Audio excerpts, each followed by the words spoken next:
as an explanation of why Casey says some staff of the council may not have received this training.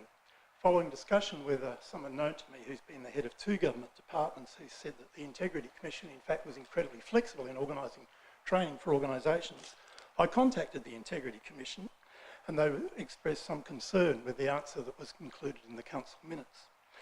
I sought clarification and they replied they intended to contact Kingborough Council to clarify some of the detail in the council minutes, and later they wrote to me saying that they had followed up with Kingborough Council and that from discussion with the council, the Integrity Commission understood that I would be receiving an updated response to my question on ethics training. As I had not received a response from the council by the 13th of February, I wrote to the Mayor asking whether I would receive an amended answer and whether this amended answer would be included in council minutes to correct the answer in the official record, and furthermore whether the minutes would explain the council's amendment to the original answer. In the absence of an acknowledgement or reply from the Mayor, to my email of the 13th of February, I now ask these questions again. 1, will I receive an amended answer to my question on notice of the 16th of January regarding ethics training for those involved in implementing the council's enforcement policy? Will any amended answer be included in the council's minutes to correct the official record? And will the minutes in which the amended answer is given include an explanation of why the council amended the original answer and that this was following the intervention of the Integrity Commission? Thank you. Thank you. I will ask the General Manager to provide an update. The reason that I hadn't responded to you was because I wasn't aware where it was up to, and I'd asked the General Manager if he could seek some information for me, and I'm not sure whether he's received that yet, but General Manager. Through you, Mayor. Thank you for the question, Professor Rowan. I've received no contact from the Integrity Commission. When the Mayor raised the matter with me, I contacted our Manager of People and Safety, who unfortunately is on sick leave at the moment, but has been in contact with the Integrity Commission, and I'll take your questions on notice and make sure that there is an answer provided to you and in the minutes. Thank you. Thank you. No further questions?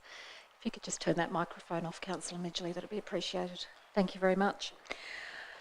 Okay, questions on notice from the public. At the time the agenda was compiled, there were no questions without notice from the public, but if you do wish to submit one, you can do so by sending it to kc@kingborough.tas.gov.au.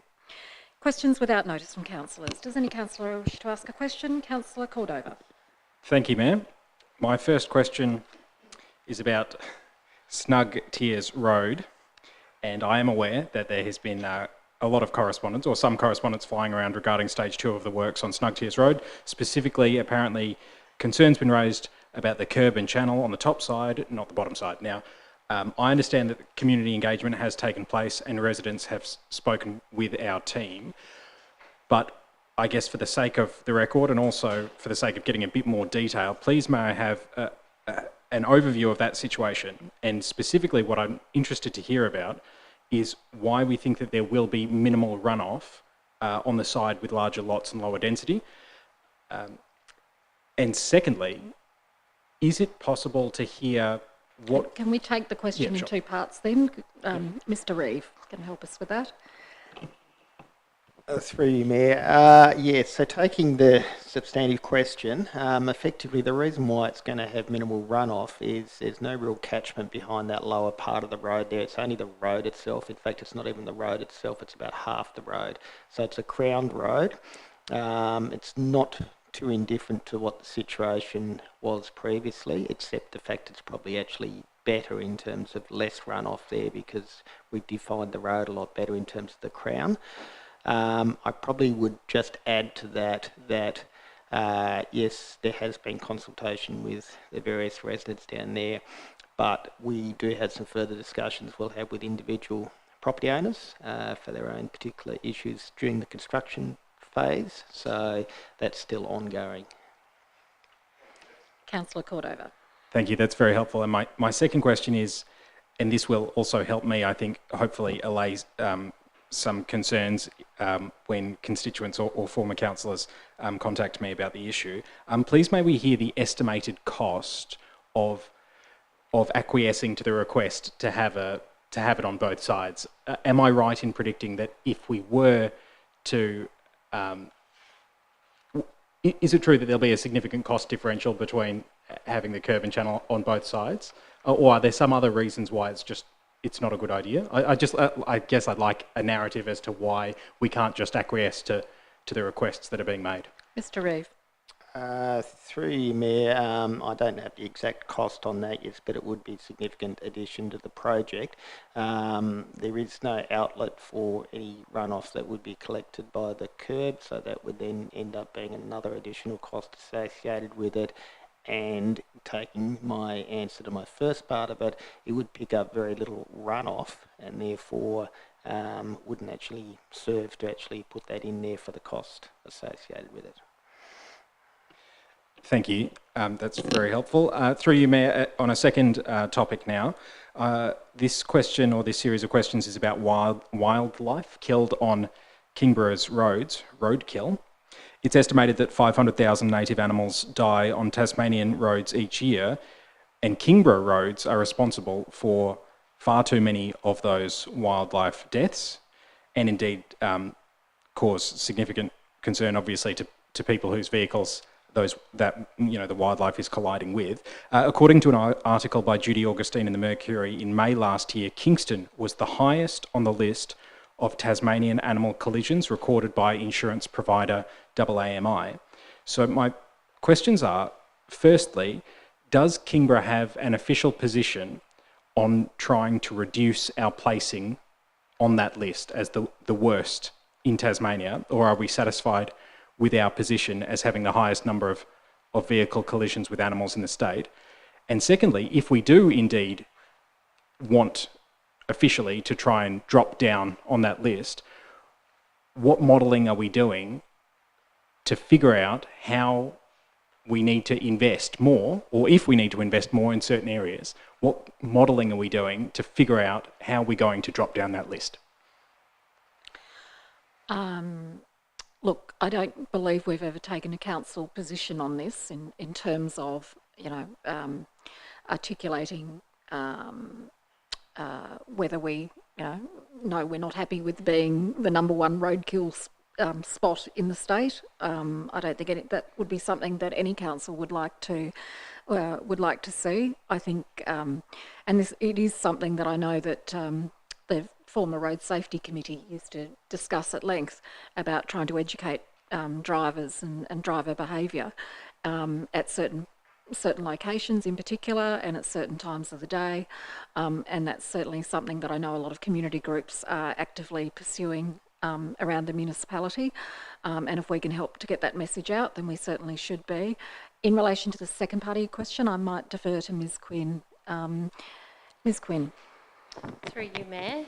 Thank you for the question. Roadkill's a really, really complex issue. It's certainly a concern, and it's something that Council's Natural Areas and Biodiversity team have been working on for over a decade, working with the state government, and predominantly we've done that through many forms, but more recently through the Save the Tasmanian Devil program. So I guess turning around those figures around roadkill, you could suggest that Kingborough has an awful lot of wildlife, and that's why there's a high level of collision. It's not stating that Kingborough's drives are terrible and crash into wildlife, and it's also not suggesting that Kingborough's wildlife are dopey and crash into cars. So I guess if you take that statistic, it actually means we've got a lot of rural road, we've got a lot of gravel road, we've got a lot of vegetation, and we've got a really healthy population of wildlife. Not necessarily all our threatened wildlife, but a really good population of possums and wallabies and paddymellons, which make up most of those numbers. So Council hasn't been doing any modelling, but what we have done, so what we do know from the research and working with the state government scientists, is that changing human behaviour is basically impossible when it comes to roadkill mitigation. So signage basically is very ineffective. It's really good for building culture around trying to avoid animals, but it's not very good at slowing vehicles down. People just generally don't do it. There's been lots of trials around the state over the years and research to show that. So Council, we've changed our strategy really from signage, which was done a lot in the past, to education and supporting those groups. So there's a couple of really active groups at the moment which we've been supporting.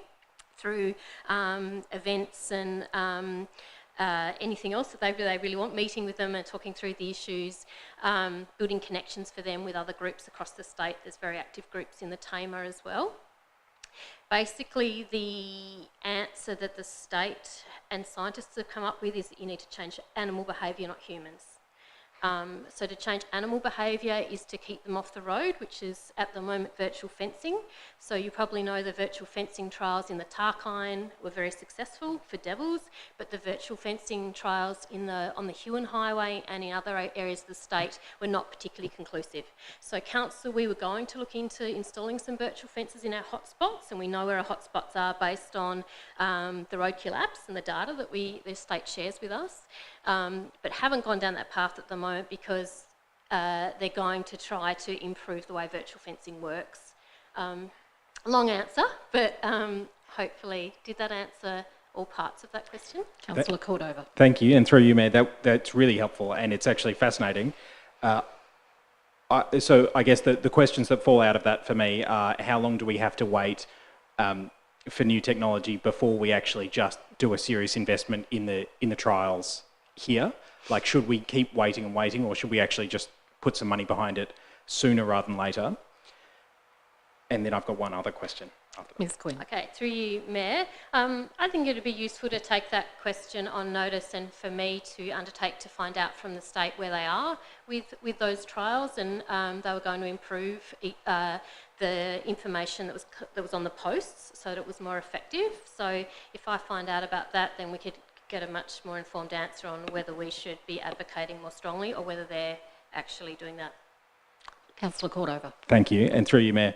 Yeah, I waited a long time to get my new phone thinking that technology would be really good, but I probably could have actually just not waited for the technology. It wasn't actually that different in the end, as it turned out. So my next question on it is really, if we now know that the stats are showing that changing human behaviour is totally impossible, I just wonder whether anybody's investigated, is that because the narrative around why we shouldn't drive into wildlife is all about not harming wildlife? Have we ever tried, or have studies been done to see whether it's not, if we change the narrative around you don't want to hit wildlife because it damages you and your kids and your car, is that change of narrative helpful? And the reason I bring that up is I always knew that feral deer were a big problem, and then on the 6th of February I was driving up on the Midlands and a deer ran out in front of my car, and you know, my life flashed before my eyes, and it really made me so, it just changed everything. You know, it used to be this cerebral idea, an abstract idea of, oh, I don't want feral deer on the Kingston golf course, and it kind of changed it automatically to being like, I don't want to lose my car and my life, and I don't want my mum, and all this, you know, like everything changed in that moment. So I just wonder, is there any study being done on, if we talk about the reason why we need to be careful at night driving is not so much about the wildlife but about human safety, does that change things? Ms Quinn. Through you, Mayor. Potentially, yes, I agree. I think the way that the messages are delivered do change how we think about things and will bring us towards action. I think some of those collisions, you know, again, the data would say that those collisions are unavoidable. That seems a big statement, but we've all had animals jump out in front of us, and that's the way they act. Sometimes it is unavoidable, and people will choose their own safety over the animal. There probably is a case for changing the messaging, and it'd be interesting to understand, because I guess the state drive a lot of these messages, local government can drive them too, but it'd be interesting to look at what difference that has made. So again, happy to undertake and look at that on the mainland potentially about that messaging and see if there has been any statistical significance in a reduction in roadkill. But again, I think strongly the message is that drivers are thinking about an awful lot of other things when they're driving, and wildlife and protecting their, it just doesn't change their behaviour, unfortunately. Thank you, that's all. Thank you. Thank you, Councillor Cordova. Any further questions? Councillor Midgley. Thank you, Mayor. I have a few questions from the attachments. The first one is from the General Manager's diary, the 12th of January, met with Metro CEO Katie Cooper to discuss public transport issues. Anything we might need an update on that, please? General Manager. Through you, Mayor, thank you for the question, Councillor Midgley. I endeavour to have regular catch-ups with the CEO of Metro. The most recent was to discuss the forthcoming road closure that is going to happen tomorrow week in the CBD of Kingston, and the potential for impact on public transport users. The information that we've put out through the media, I'm hopeful will get the message across that regular users of Metro can now access on Goshawk Way once that road closure comes into place. Great, thank you. And a couple of questions from the Environmental Services Quarterly Report, which is always great to have an update on that. Page 163, the CAT management and housing development. After a recent DA approval in Howden, residents asked how can a, say, Part 5 agreement happen in other areas that are close to reserve locations, and I'm wondering, do we have at all a thought regarding the growth of Kingborough, and if there are subdivisions close to reserve locations, are we thinking about Part 5 agreements relating to CAT management in any other areas? Ms Quinn. No, sorry, Ms Tyler-Moore. Through you, Mayor, the application of Part 5 agreements and subdivisions comes through Development Services and Planning. So we have the ability to put conditions on, and Part 5s, as we know, restricting development and uses. The council would be aware that the recent subdivision at Huntingfield did include that CAT Part 5. It came as a surprise to officers. We found it unusual that that would be applied and how much nexus there was with the planning scheme. So going forward, I think we would need to consider the ability to do that and find that it's sound.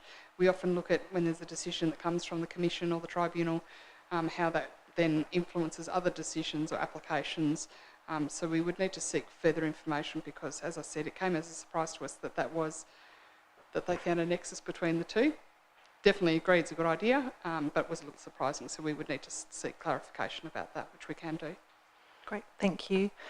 The next one relates to the regulation of tree removal on private land. Can I just have some understanding of what that is, please? It's on page, I didn't write down the page, sorry. There's just a total number there and a table, and it's on page 161. Ms Quinn. What is the process for that? And if I can just have some more understanding, please. Through you, Mayor. Thank you for the question, Councillor Midgley. So the process there is an interim process that we are using to assess applications to remove trees on private land between the time, as you were aware, we don't have a bylaw at the moment to regulate tree removal on private land.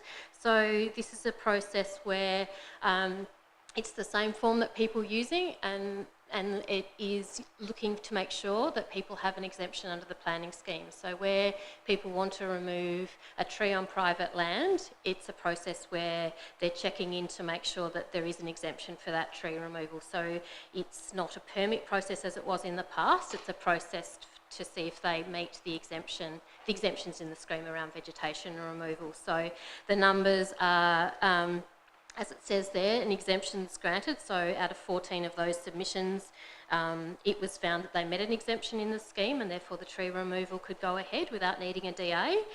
Further information is generally around whether there's an arborist report to justify that they meet an exemption in the scheme. So it might be an exemption around bushfire, it might be an exemption around safety, or one of those similar things in the scheme. And other is potentially where it's an application where it's an exotic species or something that just, that clearly meets an exemption, I would think. General Manager would like to add something. Thank you, Mayor. Councillor Midgley, your question incorporated reference to the bylaw through the answer, and at 5:17 p.m. this evening, as I was about to come into the chamber for this meeting, we finally received the certificate of approval for our bylaw. Fantastic. Thank you very much for that update.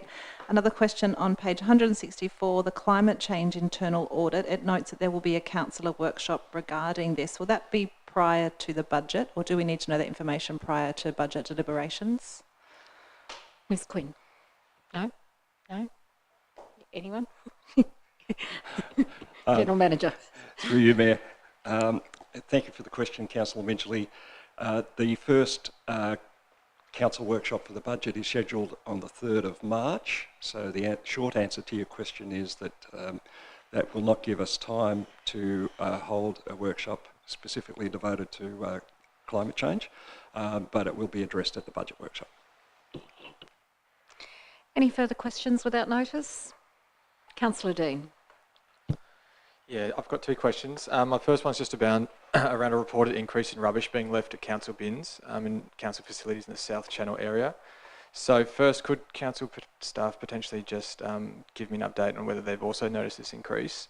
And if so, if there's been any operational reason why we might be seeing more rubbish bags being left at bins and that kind of thing in the area?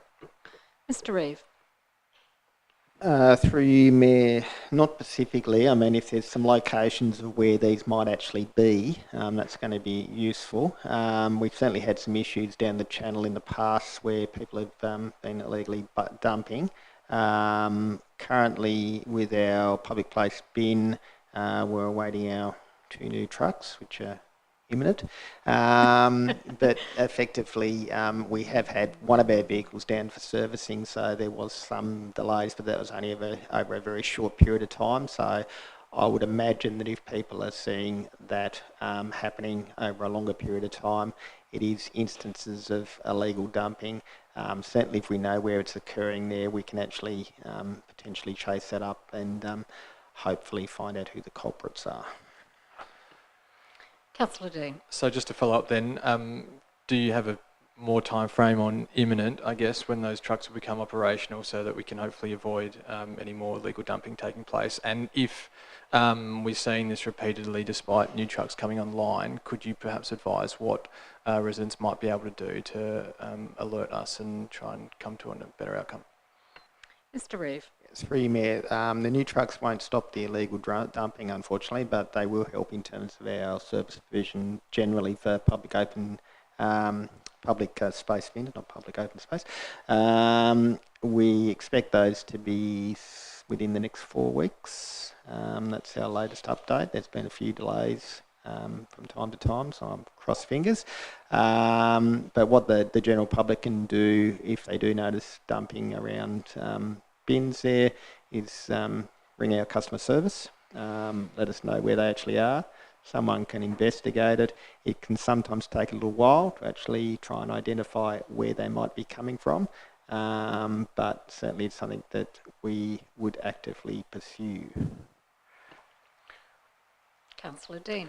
My second question is just in regard to the information sessions on the landscape conservation zone that we're offering this week. Having a look at the website, I've noticed that they're already booked out, which is great. Some are tomorrow and some, I believe, are on Saturday. Would it be possible to find out how many sessions we did end up offering? So note they were 15-minute sessions. And in case people have missed out, what might the suggestion be for those people? Are there any other options being Yes, so the suggestion for people who missed out or weren't able to attend is to phone and make an appointment to speak to one of the planning staff here. But Ms Tyler Moore might be able to give you some information on the numbers. I'm not sure what the total numbers were. Ms Tyler Moore. Through you, Mayor, the total number over the 2 days is 45, and just to clarify, the information sessions are Tuesday and Friday. Not Saturday. Not Saturday. Thank you very much. That's great. Thank you. Councillor Antoli. Thank you, Mayor. I have a sort of a follow-up question on the open sessions, not the actual planner sessions.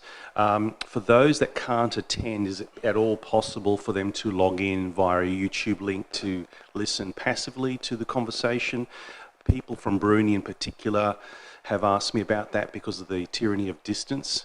What are the, unless I've missed something, I don't know if that's an option, but maybe you could clarify.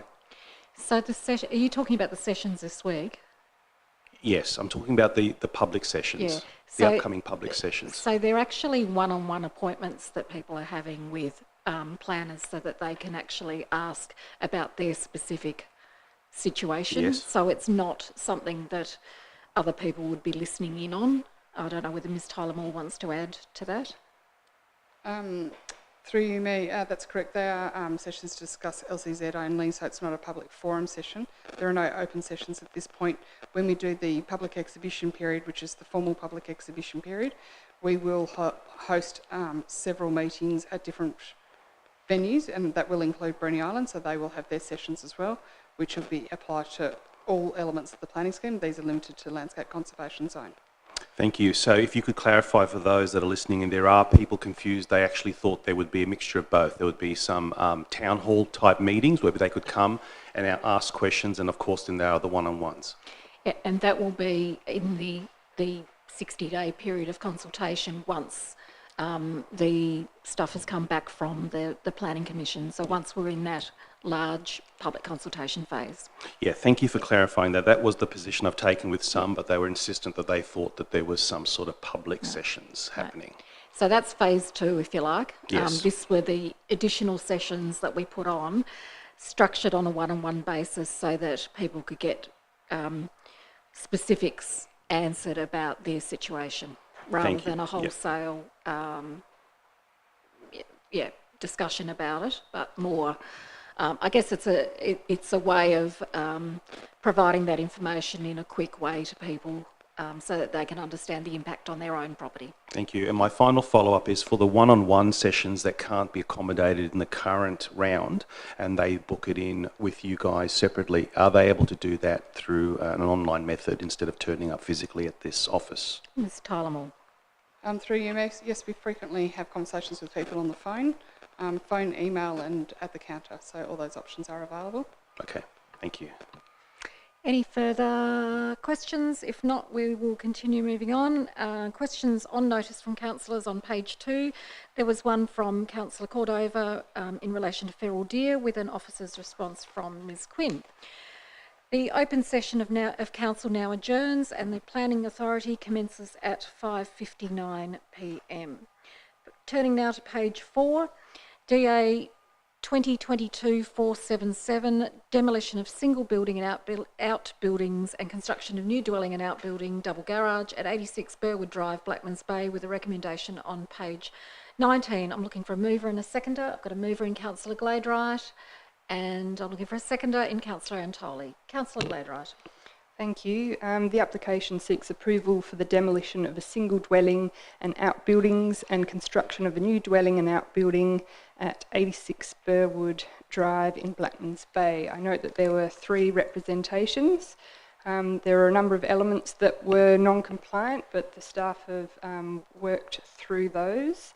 The matters relating to the inadequacy of the existing dam was not known to council prior to the representations being received, and it is only able to be resolved through conditions on any permit issued. As such, there are 14 conditions, and the applicant has confirmed that all conditions indicated to be imposed on any permit issued were considered reasonable, which is good to hear. So as such, I support the recommendation. Thank you, Councillor Gladright. Any further discussion? Councillor Cordova. Thank you, Mayor. I just have the first thing that I've noticed is that a few times throughout the report it says that it's $500 per tree of high conservation value. My understanding is that all instances where it says $500 per tree should actually be changed to $570 per tree, because on the 15th of August last year we updated that biodiversity offset policy. So I can see it on page 10 and page 12. Am I correct that that's an error? Ms Tyler-Moore. Through you, Mayor, I'd need to have time to just look at that. Okay. That's okay. Putting aside that, what I believe is a typographical error there, and hopefully that can be changed. I'm interested actually in some of the other aspects of this. So I'm starting to look at page 8 where down the bottom paragraph it says, the initially submitted landscaping plans showed works over proposed lot 5. The applicant subsequently confirmed that no works are proposed over that lot. While it's unknown how the proposed design can be achieved without conducting works over that lot, those works are not included in this application. A condition on any permit should be included that no works on Lot 5 are approved as part of the permit. And I kind of just put a big question mark there because I'm interested to know why that is, and I'm interested to know more about what that means, really. Ms Tyler-Moore. Through you, Mayor, sorry, I did miss the end of the question, so I was just quickly making a note. But the work that was proposed for Lot 5 will no longer be included, and there is a condition that's contained within the recommendation to ensure that that is not to occur. So Lot 5 refers to one of the lots that's going to come forth that's not existing now. It's a bit of a complicated site because it has a subdivision that precedes the layout as it is now. Thank you. So through you, Mayor, my question is really where it says, whilst it's unknown how the proposed design can be achieved without conducting works over that lot, those works aren't included in the application. And I'm not suggesting that we assess, works that aren't before us, but I'm just interested by that statement. Ms Tyler-Moore. Sorry, through you, yeah, I understand now. The works, it's not wholly dependent on those works occurring because it was just part of the landscape work, so it's just making a statement that you don't have approval to do it, you can't do it, you'll need to come back for a separate approval to do that. So we've excluded that approval, but it's not dependent. It's not as if you had half the house sitting in there and you couldn't achieve to build the house. It was just other works ancillary that they were proposing, but they understand now that we haven't included that. Okay, thank you. And through you, Mayor, that's really helpful. And then the other kind of question mark I had over it was when it says on the next page, actually, these statements and objectives, and it's referring to the objectives and desired future character statements, it says that those statements are considered of high relevance to the proposal as the lot adjoins the Peterborough Reserve, and there's trees of high conservation value on private titles on adjoining land to the east, Eucalyptus amygdalina. So my question is, and it goes on to say, it's considered that any development on the subject lot must not negatively impact the environmental values of this reserve land and the adjoining private lots, which I wholeheartedly agree with. My question was, what was the risk there? Like, what are the chances that, in what way would this development potentially impact on adjoining private lots and high conservation value trees there? I just didn't understand. Ms Tyler-Moore. Through you, Mayor, there's some works that are proposed near the boundary, so those works could potentially encroach into the tree protection zone or other major roots of those trees. So there is a requirement that they need to submit further information to confirm that, but preliminary discussions have been that it's quite achievable. Okay. Thank you. Councillor Cordova. Thank you, Mayor. And so I'll just conclude my remarks by saying that I'd like to acknowledge the submissions that were made, the representations that were made and the concerns that were raised. I think this is one of those examples where, it's really important, obviously, every time to deeply consider each decision that we make, and it's also very important to deeply consider the expert advice that we've been provided.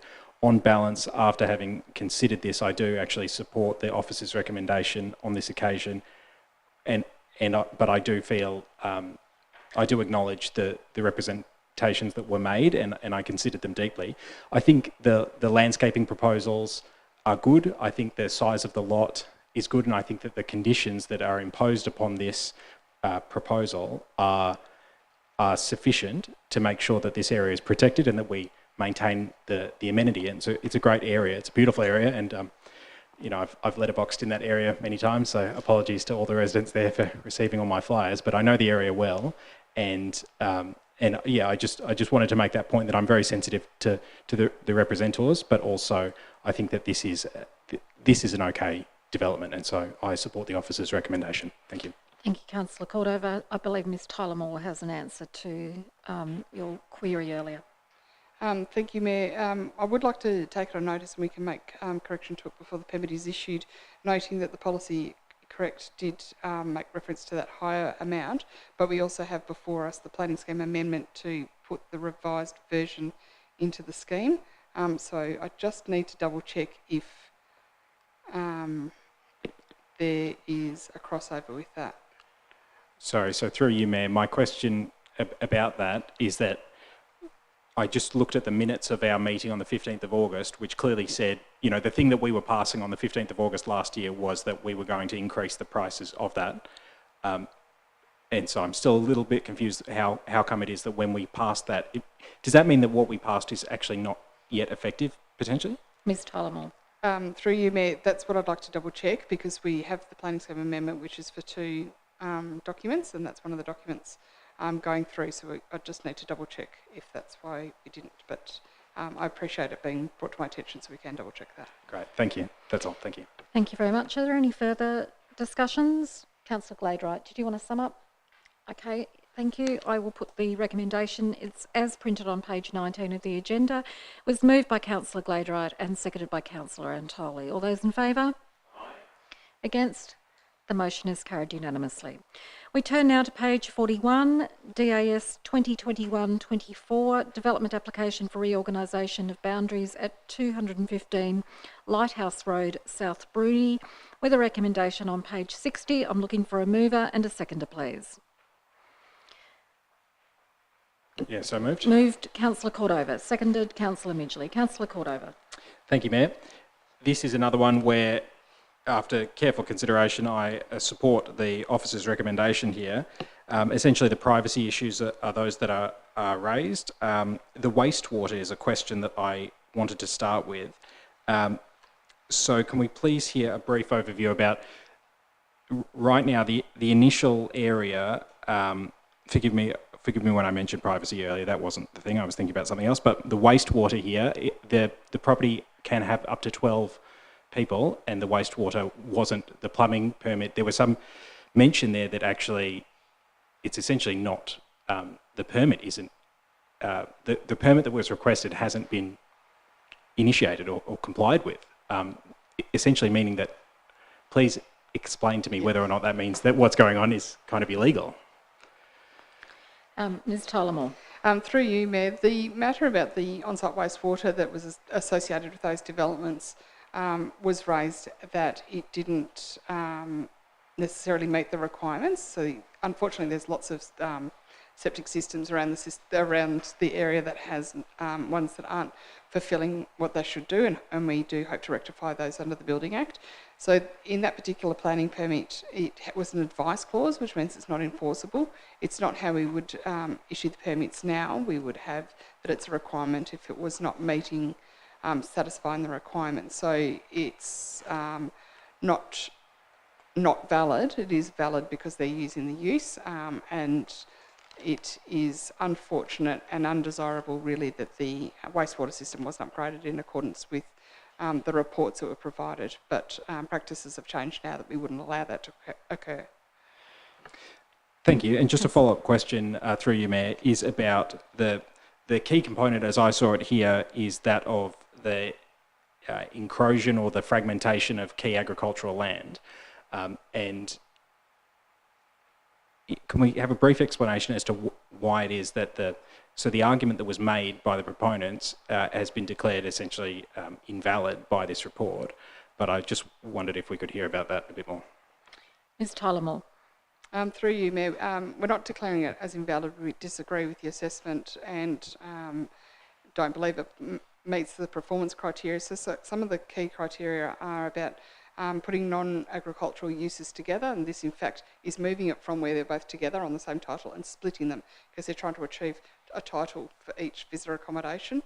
There's also the fragmentation of that agricultural land on the parcel in figure, if you look at figure 1, where they've extended that large purple bluey lot out, and that's really to achieve, because they have a minimum area that they have to achieve, and so that's why they've dragged that land across there. But as you can see, it's utilising some of that agricultural land but creating a size that's not as good for agricultural purposes. Previously, the triangular lot down the far end of the site, you wouldn't describe that as agricultural land because it's mostly forested, and in fact is home to threatened species in there as well, so it's not used for agricultural purposes. So it is really shifting those boundaries around for a worse outcome and not protecting the agricultural potential of those properties. Thank you. Councillor Cordova. Thanks, Mayor. So ultimately, as I mentioned at the outset, I do support the recommendation for refusal. I think it's also important to note in a more broad sense the key component here that we do have a responsibility to make sure that we protect essentially, Australia's this area, Bruny Island was declared firstly by the Environment Minister to be a priority area, but also in terms of our key breadbasket. This is an area where we need to actually make sure that we don't have a death by 1,000 cuts of key agricultural land. And so to try and reserve that in perpetuity, we've got a growing population and we have all kinds of key risks coming down the pike and global uncertainty. And so I guess just to take that high level view, we really do need to protect our key agricultural land, and that's why I support the recommendation. Thank you. Thank you, Councillor Cordova. Next I've got Councillor Dean and then Councillor Antoli. Councillor Dean. Yeah, look, obviously I don't take this one lightly. Obviously the recommendation is to reject this application, which I know we don't do very often. Councillor Cordova's highlighted the agricultural aspect, but I feel the other pinch point that potentially could be fleshed out here is the fact that there's a Crown Reserve Road as part of Lot 2 that they're proposing, which, as it reads in this report, is a bit of a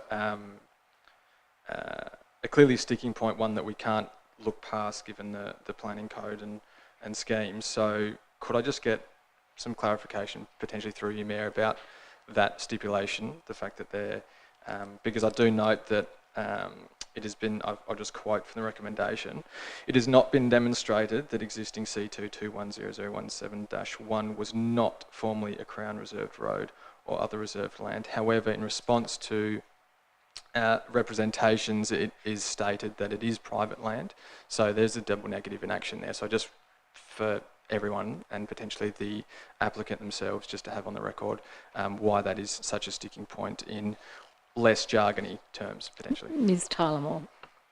Through you, Mayor, so we have evidence that the road was in private ownership from 1971, because we can go back through the titles to check that.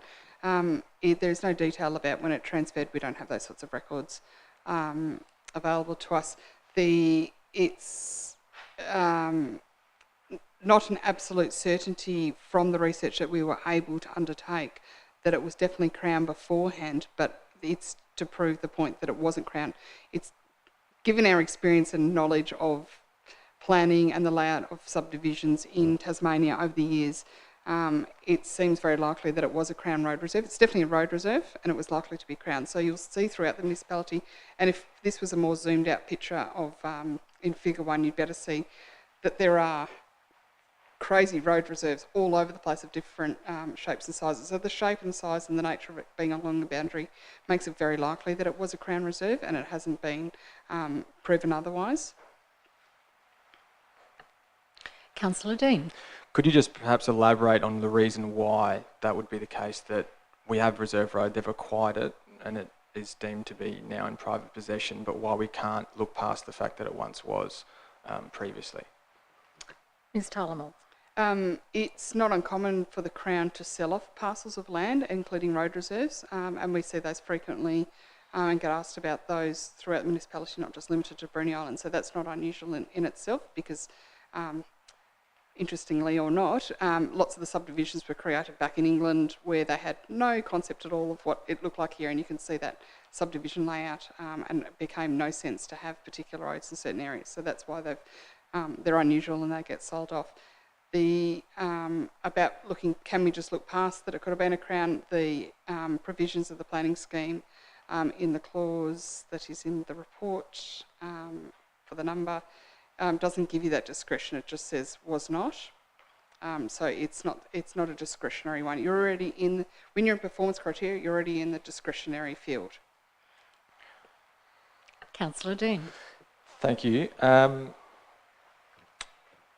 That does help, and obviously, as I said before, it's not the easiest one for us to potentially to discuss here. Councillor Cordova has highlighted the secondary aspect, or not secondary, but the second aspect around agricultural use. So I think it's useful to get that put out there. But I guess my last question is just around on that use of the reserve road. Were there a back and forth between the planners to make it clear that, as it stood, it couldn't be accepted, and was there any option of, did they float or consider any option of readjusting their boundary lines to accommodate that? Ms Tyler-Moore. Through you, Mayor, I don't have on hand about what the discussions were specifically about the road casement. There was an option that they could have actually just dropped that title off the subdivision, but they would still have the other issues about the agricultural matters.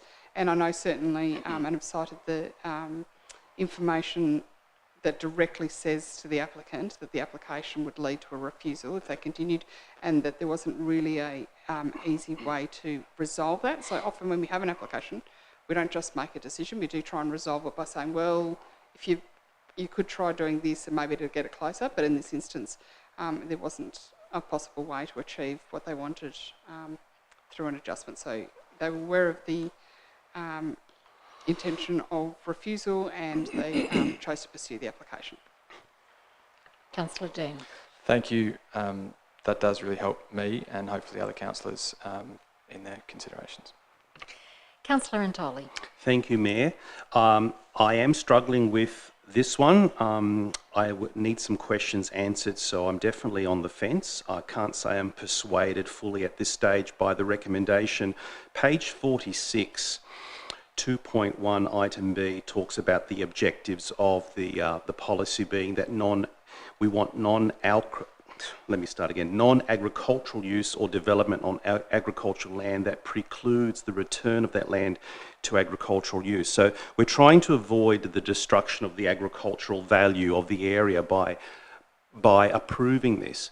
I note that, unless I'm wrong, this particular property, which really quite, in the scheme of things, is small, has not been a productive agricultural asset to the area for quite some time, and its greater value appears to be in bringing visitors to the island through sort of a farm stay type setup.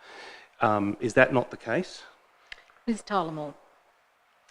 Through you, Mayor, it's not the objective of the zone, which is rural resource, to have a tourist use as it is there for rural purposes. If a property owner is choosing not to use it for agricultural purposes today, that doesn't mean it won't be done so in the future. If we were to convert all land that someone wasn't using today to a non-agricultural use, you would fetter that use, and you would lose agricultural land throughout Tasmania and Australia further beyond. So it is important that these areas be reserved for their purpose because they're suitable properties for that. But as the statutory authority, it is up to our discretion to determine whether or not approving this actually does detriment the area and does actually go against the purpose of the zone when it's such a small property that currently adds no value to the agricultural use, probably hasn't for quite a long time. I note there was an old piggery dwelling or building there, which has now been converted and upscaled to a dwelling.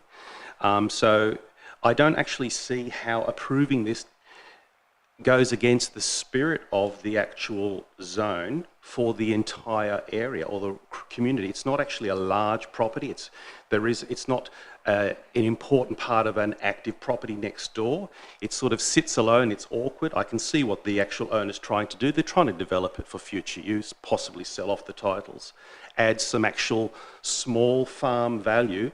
And I'm just not seeing how the larger block, in its proposed smaller size, can't be put to some sort of agricultural use in the future in a sort of a small little hobby farm.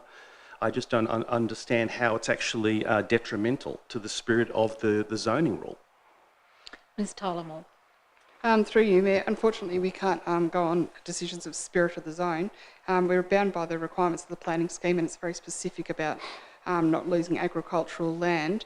I did make the comment already that just because it's not being used today doesn't mean it doesn't have the potential. Kingborough municipality tends to have, we have great amounts of agriculture actually, and very profitable areas of agriculture, as does the Huon Valley, which has similar layout. We don't have broadacre farming like the Midlands very often. We do on Bruny Island, there are land holdings like that. So it's not all about size, because there can be boutique and high-end farming on those areas, and as you mentioned, there possibly was a piggery, just through the mention of a piggery building. Piggeries have obviously high value as well, not saying that that's what they have to do there, it's their choice. So we can't take away the opportunity or the choice for them to use agricultural land. The comment about hobby farm is not agricultural use, that is simply a hobby farm. It's someone with a few dozen or 6 chickens or something, or a goat. yes, it may develop into something into the future, but by reducing the size of the overall land, you're really limiting the opportunities for a farm to be able to build on there. The other problem you have when you subdivide agricultural land is it drives up all the prices. So if you're a farmer, you can no longer afford the properties because they've all been so inflated because everyone's turned them into visitor accommodations or into hobby farms, in fact, which isn't very good for the agricultural industry either. Councillor Antoli. Thank you, Mayor. Spirit of the law is why we have councils and why we have statutory authorities within the council. If we only went by the letter of the law, we wouldn't need councils and we wouldn't need us as a planning authority. So it's fair to say that we, as the planning authority, have every right to look into the spirit of the application, not just the letter. We have to consider both. From my point of view, this block adds no agricultural value to the area in its current as-is state, but adds value in the proposed subdivision. It adds value to the community because the actual land brings people to the area who can actually support the area, and the agricultural produce that is often in the area sold retail from the roadside by the locals. It actually brings buyers and the community and consumers to, frankly, a dying part of the island. Would that not be a fair assessment? And spirit of the law looks into that as well as the letter of the law. Am I not right? Ms Tullamore. I don't think the question put forward really relates to statutory planning. I think this is an opinion. It's an opinion we disagree with. The report's there. I've given the opinion. We have the planning scheme written there. We don't just get to choose what we deem is valuable and more valuable, because that's not what the scheme's asking us. It's asking us to protect the agricultural land in this particular zone. I'll end the question with this comment. I think that might be the difference between the value that your department provides for us, which is advice, and the role and purpose of the planning authorities to make decisions based on the advice and let the chips fall where they may. At this stage, Mayor, I will be supporting the applicants. Thank you for answering the question, because it helps me to understand that I'll be supporting the applicant's request and I suppose not voting in favour of the recommendation. Councillor Street. Thank you, Mayor. I just have a couple of questions and then a comment around the issue of the reserve road, specifically with respect to the clause 26.5.2 of the planning scheme and the performance criteria. So the performance criteria say that the application has to provide for the sustainable commercial operation of the land by either encompassing all or most of the agricultural land and key agricultural infrastructure, including the primary dwelling, in one lot, the primary agricultural lot as demonstrated by a whole farm management plan, or, and I assume it's an or, it is by either, or encompassing an existing or proposed non-agricultural rural resource use in one lot. I accept that it doesn't do the second one of those because it separates out the visitor accommodation onto two lots. It's the first one that I'm struggling a little bit with. What is most? Because it seems to me that given the size of the property, they're getting most of the key agricultural land into one title where previously it was three. And the other part of that question is, did we have a whole farm management plan as part of the application? Ms Tullamore.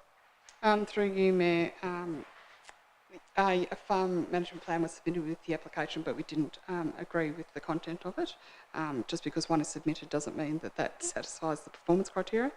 The other question about most, obviously it's not definitive in there, and the agricultural land we would refer to mostly as the cleared land, also noting that if you were to create another dwelling, which one of the parcels has on there for another dwelling, then that land is potentially fettered as well, as you have typically a house area use around that as well, and farm management.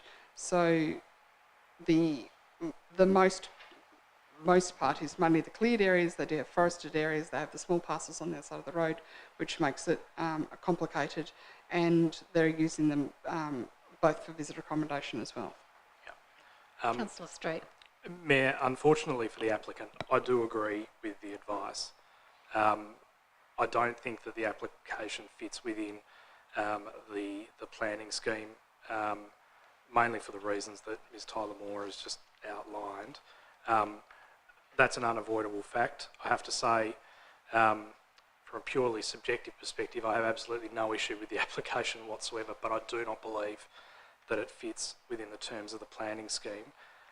My note on the issue around the reserve road is more one for staff, and that is I'm very hesitant with the idea that because it looks like a duck, it must therefore be a duck.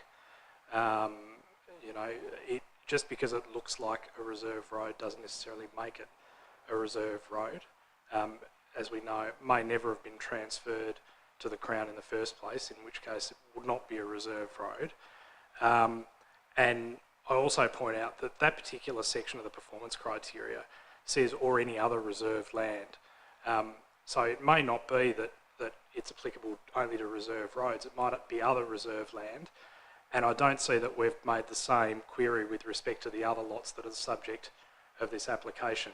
I mean, in theory, any application of this kind that comes before council could involve reserve land regardless of the shape or size. So I'm just a bit hesitant with the idea that we might make an assumption that it's reserve land and then put the onus back onto the applicant straight away with no evidence that it is a reserve road. I don't think that's particularly fair. So I just point out that I do have an issue with that. But otherwise, the reasoning in the report is, in my view, unfortunately, in this case, sound, and I will support the recommended motion. Thank you, Councillor Street. Are there any further discussions? Councillor Cordova, did you want to sum up? Thank you, Mayor. Briefly, I think it was a robust discussion and an important one. We've heard about the risk of fettering the use of this agricultural land, losing the use of prime agricultural land, because ultimately there's not many places comparatively around this whole country when you do have a growing population. I mean, I'm saying that there's a reason why the scheme is written the way it is, and there's a reason why the rural resource zone takes so seriously the idea of fragmenting or destroying the opportunity for future generations to benefit from prime agricultural land. And as I intimated earlier in my contribution, I think there's essentially a broader national security, national sovereignty thing there, which goes to the heart of the rural resource zone. That's why they wrote it that way, was to protect this land for agricultural use forever. And so I actually did want to make the point that I do appreciate Councillor Antoli raising a different perspective and justifying that different view, and I think that's really robust and healthy and gets us all thinking. And I actually do agree with Councillor Antoli about the spirit being important, and it is indeed in the spirit of this rural resource zone that I fall in the same opinion as the expert planning officer here. And the reason is that the spirit of the rural resource zone is designed to protect Australia, to protect our population, to protect our farmland, to give us national security by having our own local food supply and food systems. And if we do fragment that, if we do impinge upon that, that comes at a real peril, not just for us and not just for the people of Bruni, but for the people of Australia. And that's why they wrote the planning scheme with that in mind. But also I would make the point that for those people on Bruni who benefit from tourism, it is critical that we maintain our prime agricultural land on Bruni because of the agritourism, because of those tourist operators who absolutely depend on having great farmland that isn't fragmented and isn't destroyed. So I really do appreciate the various contributions, particularly Councillor Street as well, for raising what I thought was getting to the nub of the issue, that the boundary adjustment ultimately is unavoidably inappropriate.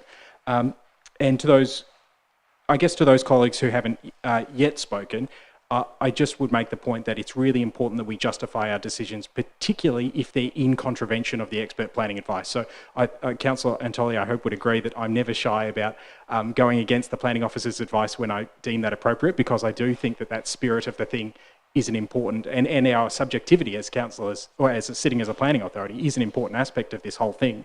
But I just make the point that if we are going to go against the expert advice, we probably need to have a pretty good justification, or at least articulate what our justification is. So all in all, I think that fundamentally the rural resource zone is very clear, and this proposal is in contravention of it, and for that reason I think we are actually bound by the planning scheme to vote in accordance with the expert planning officer's advice on this occasion. Thank you.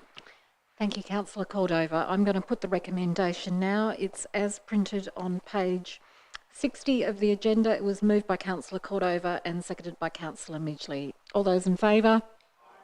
Against? A show of hands is required. All those in favour? Is Councillors Cordova, Dean, Bain, Midgley, Street, Gladeright and Reet, and those against? Councillor Antoli. The motion is passed. The next item on the agenda at page 75 has been withdrawn. So we move now to the Planning Authority adjourning at 6:32 p.m. and the open session of Council recommencing at 6:32 p.m. That takes us to page 101. Petitions still being actioned. There are no petitions still being actioned. And at the time the agenda was compiled, there were no petitions that had been received.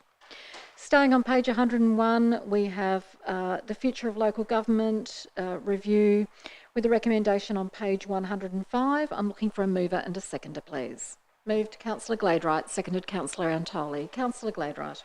Thank you, Mayor. The purpose of this report is to enable Council to consider the Future of Local Government Review Options Paper Review Stage 2.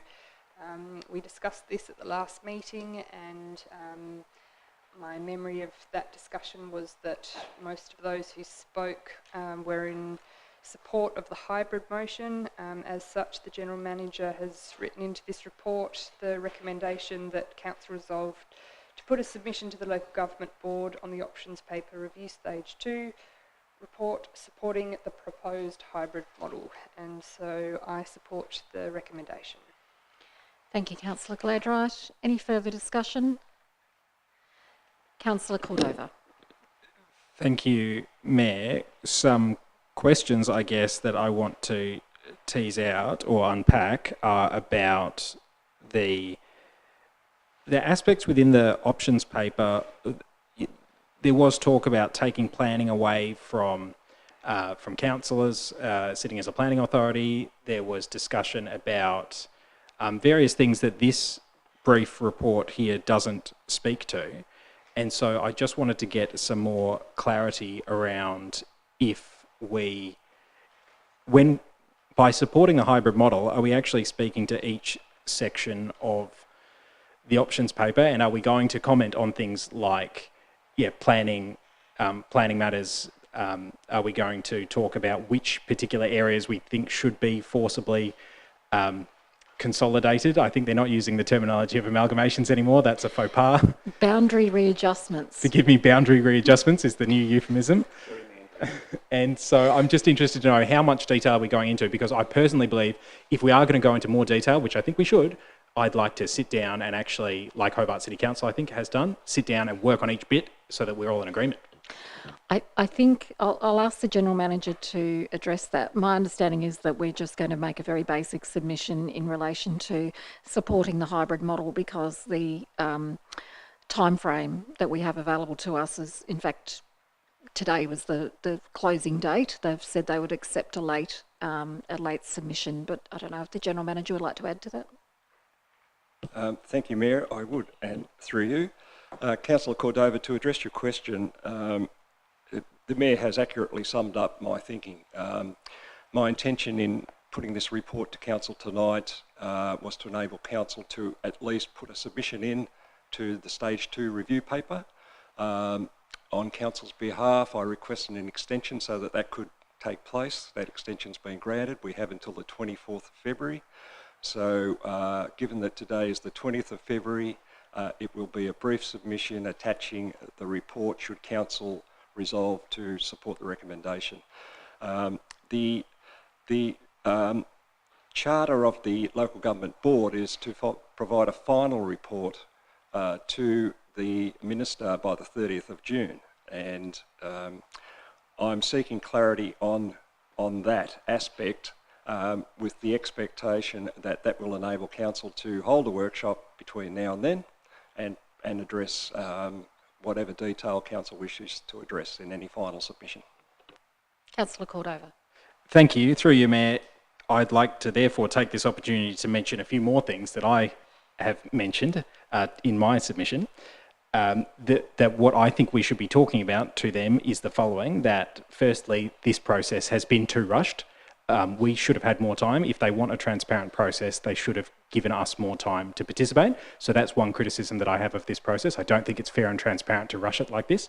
The second point I wanted to make was that of lowering the voting age. I think it's really important that we lower the voting age, and the success of compulsory voting at the recent elections just shows that local government is a great testing ground and can successfully implement really important progressive democratic reforms.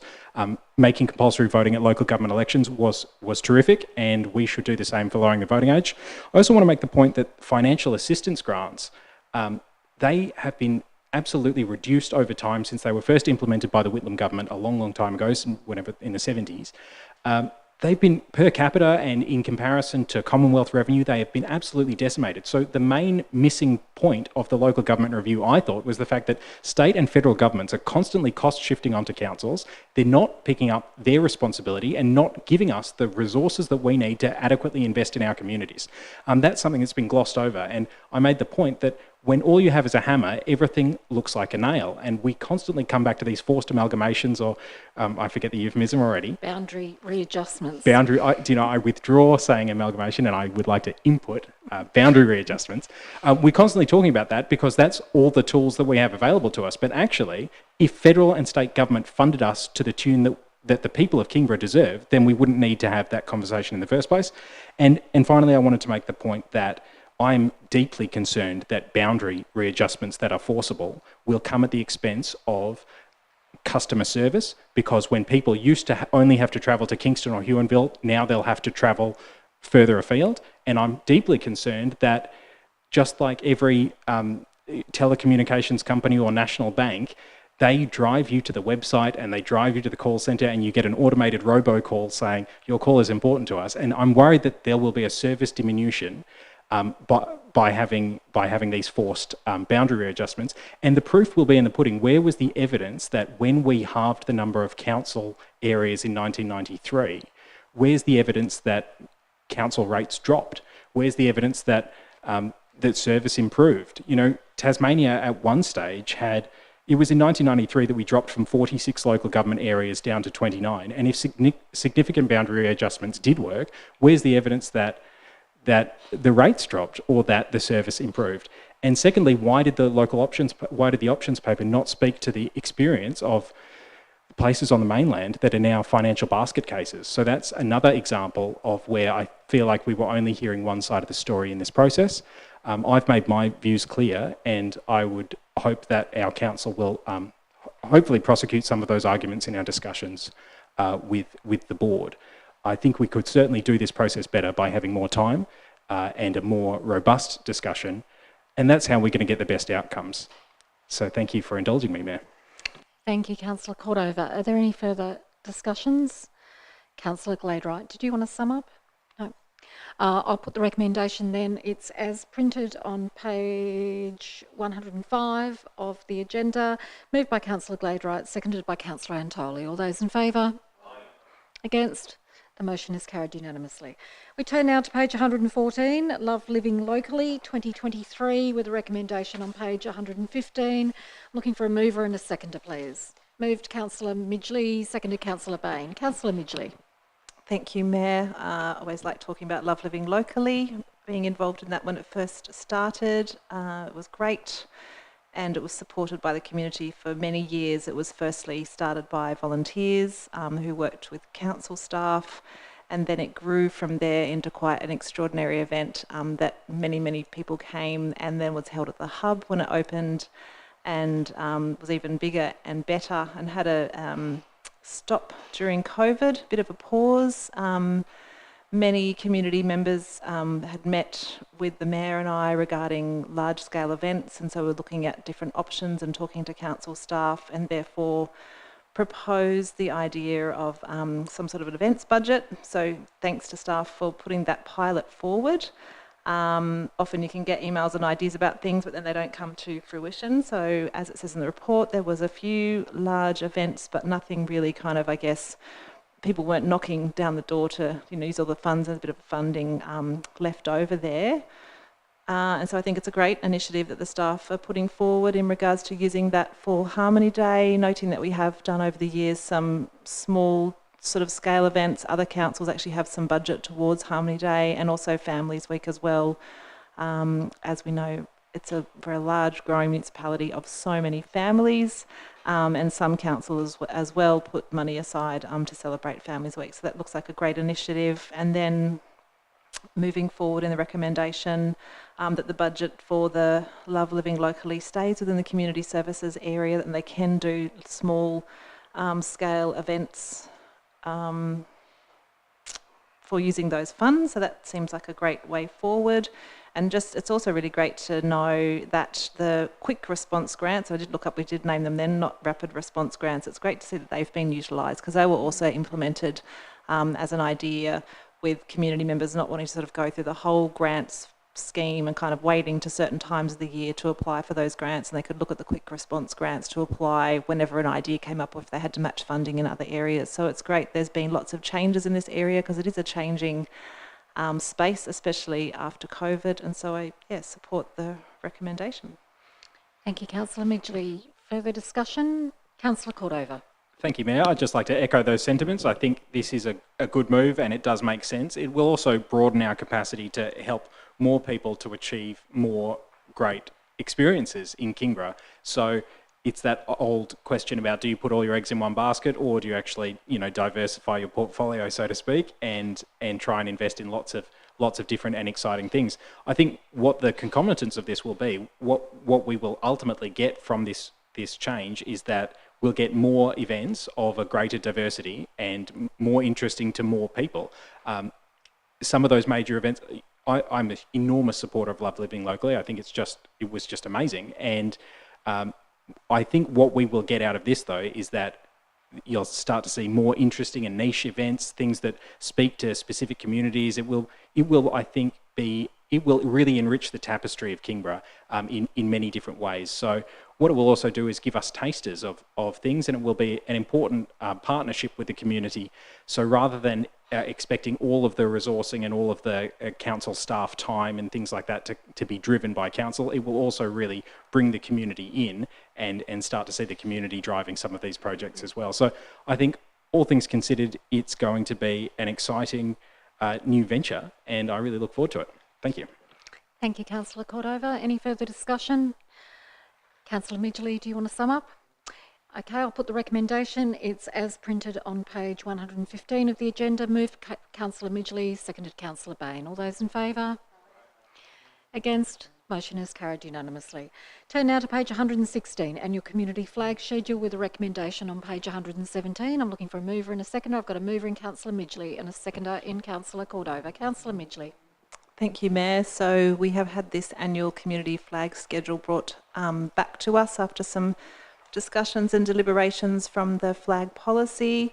As it's stated on the discussion area, that expressions of interest to fly a community flag on the 4th flagpole was sought between the 17th of January and the 8th of February. 7 expressions of interest were received and considered by a council workshop, with no debate and much support around the table. So it is fantastic to see that we, have a 4th flagpole. It really is quite exciting, considering when that first was discussed about being able to fly a rainbow flag for Pride Week probably 4 years ago. So don't give up, anybody. Things can happen, and it is fantastic to see that now we have a schedule, and noting as well that, sorry, if staff would like to comment on this, I recall from a council workshop that people can put an expression of interest at any time.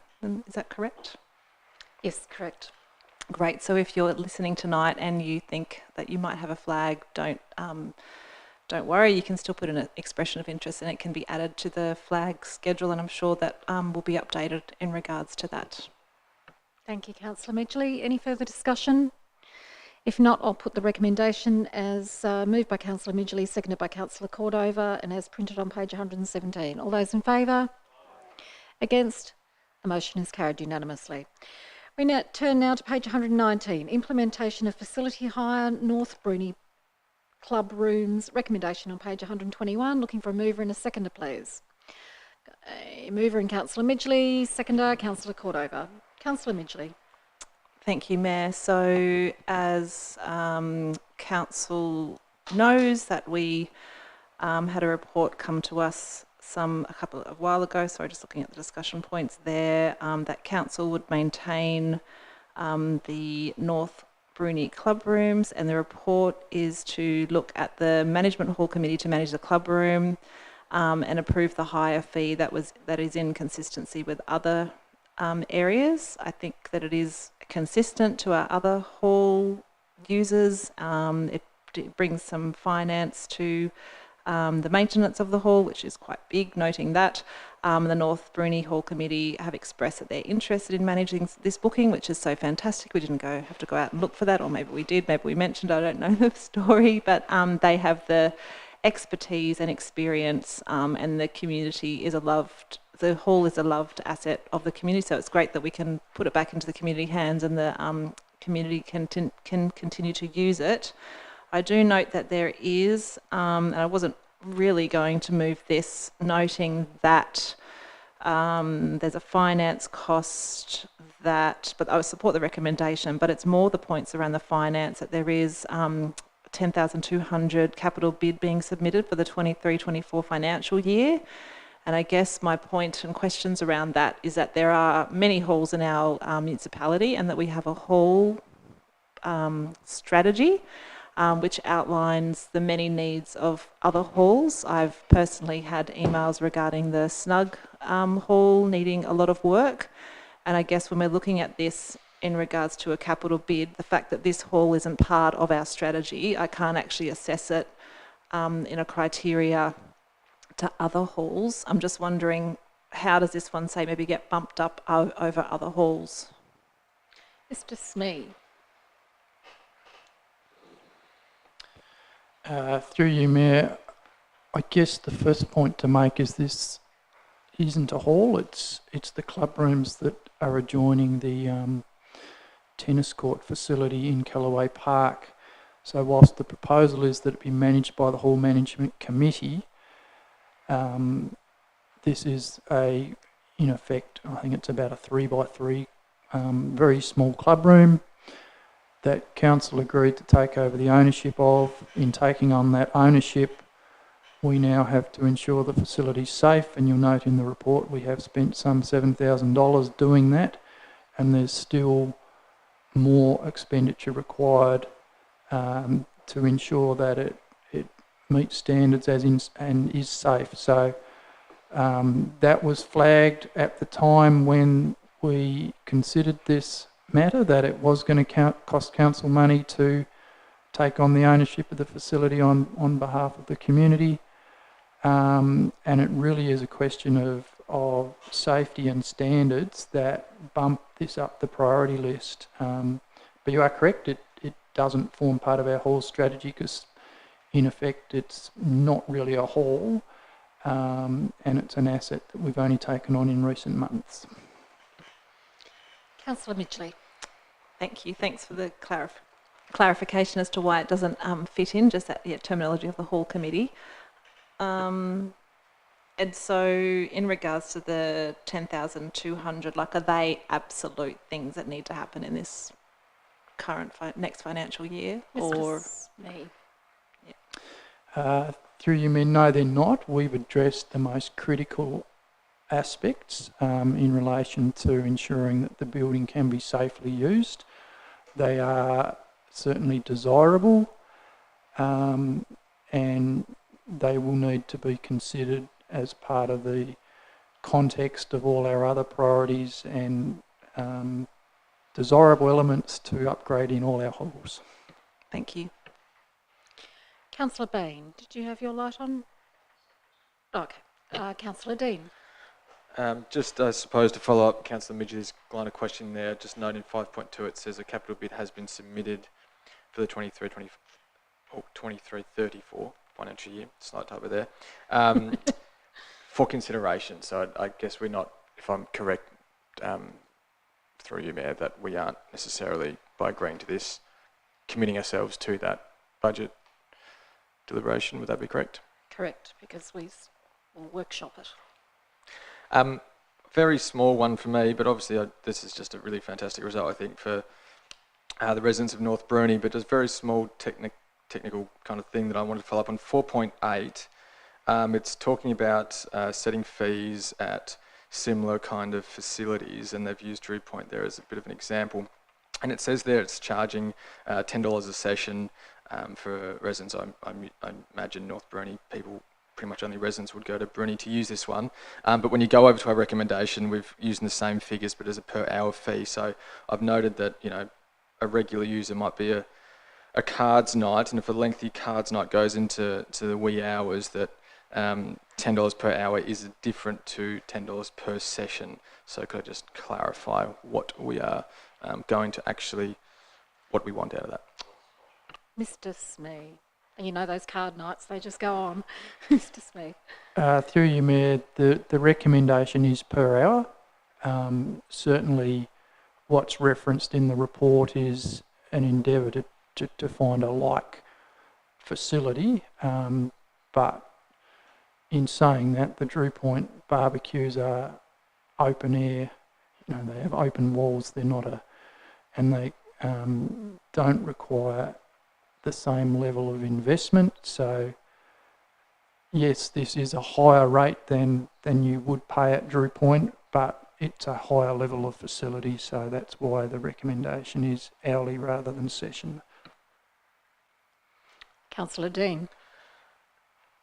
Fully support the difference there that you've mentioned. I would imagine, therefore, that given that we've had the North Bruni Hall Management Committee willing to take this on, that I would hope that they are able to potentially exercise some discretion for various holders, so that it doesn't become a barrier to using it, but that we're making it as accessible as possible. So I do ultimately support the recommendation. Thank you, Councillor Dean. Any further discussion? Councillor Midgley, did you want to sum up? Okay, I'll put the recommendation. It's as printed in the agenda, moved by Councillor Midgley, seconded by Councillor Cordover. All those in favour? Aye. Against? Motion is carried unanimously. Move on now to the financial report for January 2023 with a recommendation on page 124. I'm looking for a mover and a seconder, please. Moved Councillor Bain, seconded to Councillor Cordover. Councillor Bain. Thank you, Mayor. So here we have the financial report, January 2023, and as per the rest of the community, we've got high inflation rates having a substantial impact on council's financial results, with the number of large increases in expenditure being experienced. Some examples there, materials and services are $222,000 over budget, due primarily to the expenditure on unsealed roads. And we've also had fuel costs $94,000 over budget. The result is that we've got $11.4 million underlying surplus, which is $694,000 unfavourable variance. And the forecast results coming into the financial year is that we'll be $250,000 worse off than expected with the original budget. Just a question I have is, given we're currently forecasting $694,000, but looking to turn that around by the end of financial year to $250,000, interested in the key areas we're looking to improve between now and end of financial year. There's a comment in there about the grants we've got coming between now and the end of financial year, but wonder if there's other things we should be keeping an eye on. Mr. Breen. Yes, through you, Mayor. I think you've probably picked up the key point there. The grants recurrence is currently $270,000 under budget. The expectation is at the end of the year that will be actually either on or over budget. Last year we received 3/4 of our grants prepaid. Normally we receive half prepaid, so there's just this timing difference between in regards to the grant income. So that's probably the key one. The other one is materials and services. So it's currently $221,000 over budget. We expect it to be about $100,000 over budget at the end of the year. And as previously reported, we've had a lot of expenditure on unsealed roads in the first half of the year as a result of weather events. So while there's still some money in the budget for unsealed roads, certainly probably about 80% of it was spent in the first 6 months. So given those couple of items and employee costs also as staff take their holiday leave, annual leave, that tends to come down a little bit over the Christmas summer period. The expectation is it will end up at that $230,000 underlying deficit figure. Thank you. Thank you, Mayor. Yes, so all things considered, with the budget pressures, I think $230,000 underlying deficit, which is forecast, will be a good result. And thank all the people involved in putting the report together. Thank you, Councillor Bain. Councillor Cordova. Thank you, Mayor. Just one question, and I totally agree with Councillor Bain in Councillor Bain's contribution there. My question is around 8.1, the risk section that says the result, while below budget expectations, does not present a significant financial risk. And then, of course, as we've just heard, that Council is on track to deliver a result that is below the budget for 22-23. So my question is actually, what threshold would we, at what threshold do we start calling it a significant financial risk? So this report says we're not there yet, but when do we start to call it a significant financial risk? What's that? Mr. Breen. Yeah, through you, Mayor. So essentially what we'd be looking at is trends. So if we've got an underlying deficit and we see the trend for future years being something similar and not returning to that surplus over a short period of time, then that's obviously putting the financial stability of council at risk. So it's more looking at what's caused the underlying deficit, and is there a plan to bring that deficit back into a surplus? So over a year or two, it's not considered to be a significant risk, but if it's 4 or 5 years, has a substantial cash flow impact, then you would start to be concerned and be looking at the risk of it. Thank you. And so a follow-up through you, Mayor, is that if we are in our first year of this, what could be the beginning of a trend, hopefully not, but maybe let's say that we are, is it fair to say that all of this budgeting is based on a set of assumptions and a set of predictions, and we try our best, but nobody quite has a crystal ball and nobody exactly knows what is going to happen globally or with the RBA and things like that. What I fear is that as soon as we see one quarter of a bad result, we start to say, well, we're coming up to budget deliberations, let's, tighten our belts and cut the costs and withdraw services. And I really don't want to see that austerity mindset set in, because I feel like similarly with those inflationary expectations, if one business thinks that the prices are going to go up, they set their prices high, and then the next person doesn't, and those expectations turn into reality very quickly. I fear that the inverse of that is true when it comes to our expectations of cost cutting. We say, well, we're worried about our financial position, so let's cut now. And I think that would really be a disservice to the community. So I'll frame this as a question. Excellent. What we've just heard is that we're not there yet. This is the first of what could be a trend. Am I correct that there would be no justification to start cutting services or costs or starting to implement austerity yet? Is that a fair statement? Mr. Breen. Yeah, through you, Mayor. I don't think there's any really easy answer to that question, because it's more about our relationship between expenses and revenue as we move into the future. So, and clearly one of the key determinants of revenue is rate increases. So certainly as it stands at the moment, bearing in mind that we have some idea of what inflation will do in the future, then there's clear decisions to be made around rate increases. So if the council's desire is to have a low rate increase, then clearly one of the potential outcomes from that is a cut in services. But if council is comfortable with that the current level of service is what the community expects, then it has to consider an appropriate rate increase to match that inflation that we're seeing at the moment, because that's clearly what's happened this year, is inflation's gone up, It really occurred primarily after the budget was set, and as you can see, then obviously a result where we thought we would get break even has now come into a deficit. Councillor Cordova. Thank you. And through you, Mayor, I'll just conclude my remarks by saying I think that's a really helpful but also sobering statement, and that I just want to put my opinion forward, which is that we should continue to invest in our community, and particularly knowing, as we all do, that the community is doing it particularly tough right now because of the rising cost of living, because of rampant economic inequality, because of interest rates and inflation. I'm sure, will all be very careful when we do our budget deliberations to make sure that we're not taking away from the community at this difficult time. If anything, we should be giving more, and that's that whole notion of investing to recover. And I think we need to keep our eyes on the prize, which is that we're a service delivery organisation trying to keep the Kingborough residents at the heart of everything we do. And so even in the difficult financial times, I would hope that this council will be there for the most vulnerable in the community.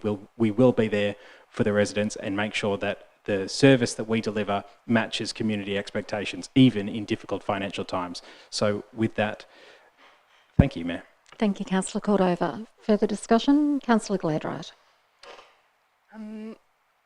Somebody described a dysfunctional council, I think it was you, Councillor Cordova, as basket case. I hope that we never get that status. It feels like we're on a slippery slide of these inflationary pressures with substantial impact, as it's been described. So let's hope that we never find ourselves as a basket case. Thank you. Any further discussion? Councillor Bain, did you want to sum up? No. I'll put the recommendation that Council endorse the attached financial reports as at 31st January 2023, moved by Councillor Bain, seconded by Councillor Cordova. All those in favour? Against? Motion is carried. Notices of motion on page 146, Councillor Gladwright submitted a notice of motion headed Pontoon at Snug, and there's an officer's response from Mr Reeve. Councillor Gladwright, do I have a seconder? Councillor Cordova. Councillor Gladwright. Thank you. I just want to make the point clear about this. We're talking about the public open space account. So there were some parcels of land which were sold off, and the decision, I believe it was before my time because I can't quite recall that decision, but the decision was that the funds from the sale of those parcels of land was to be used for playgrounds. So we're not really talking about a capital bid here, is that correct? It's actually coming out of the public open space account. Just wanted to get that clarified before I start talking about it. Smee, are you able to assist us? Through you, Mayor, just to clarify, the sale of land, Council's decision was that some of the proceeds would go to playground upgrades, with the balance going into the public open space account.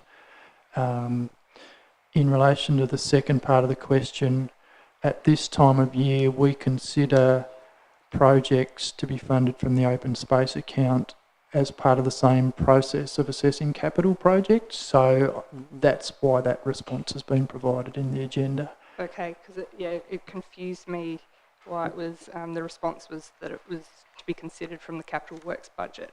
But essentially it is money that is there for playgrounds. And the other night when we were discussing about the Donahue Gardens, we started on the fly discussing different options, and we started talking about the Kingston-centric spending. So the intention of this motion was really just to flag the pontoon at Snug as another idea. It's not committing us to actually funding the pontoon, it's just making sure that the pontoon is included in the considerations for that public open space account with the excess funds that are sitting there for playgrounds. Does that make sense? Yep. Councillor Street, and then Councillor Antoli. Thank you, Mayor. Look, I'm sure that a pontoon at Snug is a great idea, and I don't want to be contrarian, but I'm just a little bit hesitant about this motion and potentially elevating a potential budget bid by way of notice of motion before we get to budget deliberations. And so I've got a question as well, and that is whether or not a notice of motion is actually required for us to consider this as part of the budget deliberations, or whether it can just be taken on notice by staff as being part of the budget deliberations, rather than having a vote around the council table about a potential budget deliberation before the deliberation, if that makes sense. Yeah, it does sound a bit yes ministerish, doesn't it? It does. It does. Look, you're correct. We probably could have circumvented this with it going straight to our budget workshop. And I suppose that I have a concern about this notice of motion for the same reason that I have a bit of a concern about, that I had the same concern about what we were doing with Donahue Gardens and Mount Royal Road, is that we're making a decision on a motion without an assessment of all the potential options, and that's what the budget deliberations are for. And I don't want to vote for something that might have the perception of elevating this above other potential budget bids when we could just put it into the mix and tell the people of Snug that we're putting it into the mix with everything else without potentially having to have a vote and have people nail their colours to the mast on whether we think it's worthy of even going to the budget deliberations in the first place. Thank you. My 2 cents worth. Thank you, Councillor Street. Councillor Antoli, and then Councillor Dean. Thank you, Mayor. So I had 2 questions and Councillor Street was naughty and asked my first one, so that reduces the time. The second, I think it'd be great to give them a pontoon and got nothing against it. The only other thing is it would be great to get a little bit of research or evidence from someone as to the safety issues about putting a pontoon out there. I do not know what the natural aqua life issues are out there, so certainly don't want to be putting pontoons out in areas where maybe experts would think it's probably not the best idea. I don't know. But that was my only question, if that wants to be answered now or later. Mr. Smee? Mr. Breen, okay. Mr. Reeve. Yeah, through you, Mayor. Just to sort of touch on a couple of the things that Councillor Street said. So it's just to make it easier for councillors, it's already something that we've been considering, so it'll end up in your budget considerations anyway in terms of a pontoon in that area. There has already been some discussions at an officer level as regards that. In terms of the question that's been raised about whether that's actually a good location or not a good location, it's a fairly sheltered area. So it would be a little bit different to the one we've got down at Kingston Beach, which we take out just because of the particular weather events during winter. So that one's a little bit easier probably to manage. But some of the other aspects in terms of various different approvals, the environmental considerations and so forth would need to all be considered as part of that process as well at the same time, including where it might be located or not or not be located, as the case may be. Councillor Antoli. No, that's it. No, thank you, Mayor. Thank you. I've got Councillor Dean and then Councillor Bain and then Councillor Cordova. Just 2 things I guess we've heard from staff just here now. One is that it will be assessed regardless of this motion, but I think the bigger picture here, which I think Councillor Glade-Wright is referring to here, is that the capacity for us to withdraw, I say funds to fund projects that sit outside playgrounds. It sounds like that is possible, and I'm fully supportive of us considering projects that not just target families with young children like playgrounds, but obviously target older children. There's definitely a need for that, so 100% supportive, and I'm very glad that come budget time we will be able to consider it and take it out of the public open space fund. Probably just echo Councillor Street's concerns there somewhat, just in terms of the precedent we might be setting here. I could fully envisage the Kingborough Chronicle or social media picking up on us voting around the table right now in favour of this and it be seen as expectations then amongst the community that we might be going ahead of this without, I guess, full information like Councillor Antoli has raised, financial considerations of how much this might cost, considerations such as all the other great ideas that get put forward in a capital works budget, which I'm not aware of at this point because the workshop hasn't been held. So I'm more in favour of having these conversations and questions answered in that workshop rather than setting a precedent that councillors might put forward certain projects and put us in a difficult position of potentially voting for it, setting expectation in the community, and then come workshop budget, actually, I'm sorry, it's actually can't go ahead because we've got all these other things and hopefully it will come later. So I feel uncomfortable supporting this, so I might not, but it's not that I'm not supportive of the idea to take money out of the open space to fund projects to target older children in the community, but that I'm just a bit concerned about the precedent of what the expectation might be built amongst the community if we were just to sit around the table now and vote in favour of it in a soft way. Thank you, Councillor Dean. Councillor Bain. Thank you, Mayor. I tend to agree with Councillor Street and Councillor Dean that whilst this might be a good idea, I think we're all receiving lots of good ideas for capital works through sporting clubs and community clubs leading up to the budget workshop. And by having this one singled out through a notice of motion, it might create public expectation that this one's more important than all the others. And I guess for that reason, I was going to ask, is it possible to defer this, move to defer this to the budget workshop?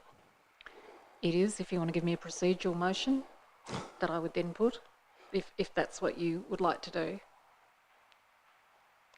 Can I move to defer or? Yep, we'll need a seconder for that. So I've got a deferral motion.